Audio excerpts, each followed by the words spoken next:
एक दफा एक नौजवान एक बुजुर्ग के पास गया और जाकर कहा, बाबा जी मेरे मसले बहुत ज्यादा हैं और मेरे पास इनको हल करने की ताकत नहीं।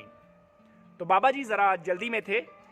बाबा जी ने उस नौजवान को कंधों से पकड़ा और कहा कि अभी तो मैं जा रहा हूं, लेकिन आपको मैं एक ऐसी जगह बता सकता हूं जहां पर लोगों को कोई मसला नहीं है। तो नौजवान ने कहा, बाबा जी प्लीज जल्दी से बताइए, वाकई ऐसी कोई जगह मौजूद है जहां पर लोगों को कोई मसला नहीं है? तो बाबा जी ने कहा, हाँ ऐसी जगह मौजूद है, लेकिन शायद आप वहां पर जाकर रहना पसंद ना करो।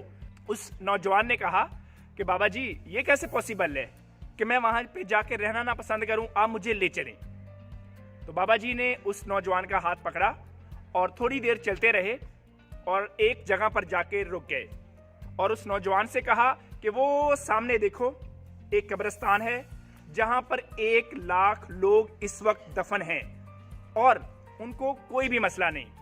लेडीज एंड जेंटलमैन, जिंदगी वाकई ही मसाइल की ही वजह से हमें खूबसूरत लगती है। अगर हमारी जिंदगी से मसले ही खत्म हो जाए तो हम शायद अपने बिस्तर से ही रोजाना ना उठ पाए। अगर हमारी जिंदगी से मसले ही खत्म हो जाए तो हम हर रोज दोबारा जो बाउंस बैक करते हैं, ये पावर ही हमारे अंदर से खत्म हो जाए।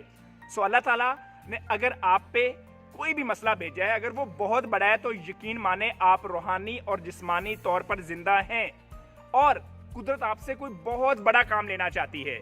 कैन यू इमेजिन कि जब थॉमस एडिसन 9,999 दफा बल्ब बनाने में नाकाम हुआ तो उसके दोस्त ने कहा, यार अब बस करो, बहुत हो गई, आपसे बल्ब नहीं बन पाएगा, इतनी नाकामियां। तो थॉमस एडिसन ने कहा, माय डियर, ये नाकामियां थोड़ी हैं, मैंने तो 9,999 ऐसे तरीके इजाद कर दिए हैं जिसकी वजह से बल्ब नहीं बन सकता। और बिलाखिर उसने बल्ब बना डाला।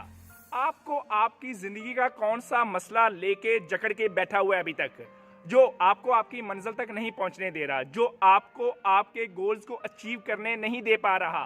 डॉक्टर आमना, आपने तो मोहब्बत वैली 6 साल के अंदर मिनट में बना डाली है और बगैर मसलों के बना डाली है, कैसे? Well it is a myth जो कि कही जाती है कि कोई भी काम आपके पास हमेशा आइडियल सिचुएशन होती है और आप उससे कुछ भी किए बगैर अचीव कर लेते हैं। This is the question I am most often asked कि आपके यू आर लकी गर्ल कि आपकी सारी सराउंडिंग बड़ी आइडियल थी, आपकी फैमिली आइडियल थी, सपोर्टिंग थी, सब कुछ, लेकिन it is not with both of us. हम लोगों ने सबसे पहले खुद को that was really challenging for us कि अपनी लाइफ को सबसे पहले बेहतरीन बनाना शुरू किया और उस जर्नी के साथ साथ फिर आपको बाहर की भी बहुत ज़्यादा चैलेंजेस होते हैं। कभी भी ये नहीं होता, बल्कि मैं तो ये कहूँगी जो आपको ज़िंदगी में अगर कुछ ज़्यादा कामयाब नज़र आ रहा है, इसका मतलब है उसने उतने ज़्यादा चैलेंजेस को फेस किया हुआ है, उसने उन्हें फेस किया है तो इतना अपहिल पहुँचा हुआ है कि वो कुछ चीज़ों को एंजॉय कर रहा है।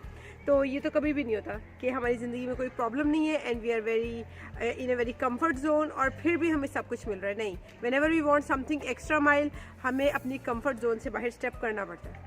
देखा लेडीज एंड जेंटलमैन, मैंने कहा नहीं था कि डॉक्टर आमना ने 6 साल के अंदर मोहब्बत वैली को यूं बना डाला है, लेकिन जो उन्होंने कहा कि मोहब्बत वैली 6 साल में जहां तक पहुंच चुकी है, अल्हम्दुलिल्लाह एक वर्ल्ड क्लास वैली बन चुकी है। इसके दरमियान पता ही कौन मौजूद था? हमारे पास भी बहाने थे, हमारे पास भी बहुत सारे मसाइल थे।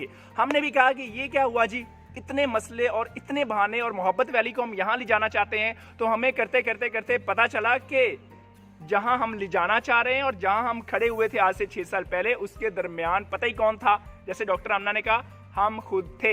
हम 100% जिंदगी की जिम्मेदारी कबूल करने को तैयार नहीं थे, और जब हमने 100% जिंदगी की जिम्मेदारी को कबूल करना शुरू कर दिया, यकीन माने उस दिन के बाद पता चल गया है कि हम आपसे भी यही शेयर कर रहे हैं कि कोई भी आपके गोल और आपके दरमियान नहीं खड़ा हुआ सिवाय आपके। सो उठें, दोबारा अपनी कमर को बांधें और दोबारा अपने मसलों के सामने खड़े हो। And same is the thing which we are teaching to our kids also. कोई भी छोटा गोल नहीं सोचना, ड्रीम वेरी बिग, बहुत बड़ा ड्रीम सोचना है, क्योंकि आपके और आपके ड्रीम के दरमियान एक ही चीज़ खड़ी होती है, वो आप खुद हैं।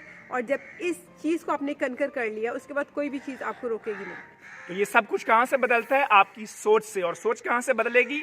आप अपने सराउंड्स, यानी आप जहाँ आप रहते हैं, अपने इर्द गिर्द कौन से लोग आपके पास रहते हैं। और अगर बहुत अच्छे लोग नहीं हैं, नेगेटिव लोग हैं, तो फिर किताबें तो है ना, अच्छी किताबें तो मौजूद है ना इसी दुनिया के अंदर। तो आप अपना ज्यादातर वक्त किताबों में गुजारें, ट्रेनिंग्स में गुजारें, वर्कशॉप्स में गुजारें, अच्छे लोगों के साथ गुजारें, और फिर आपकी जैसे ही सोच बदलती जाएगी, बुलंद होती जाएगी, आपकी जिंदगी भी बुलंद होना शुरू हो जाएगी।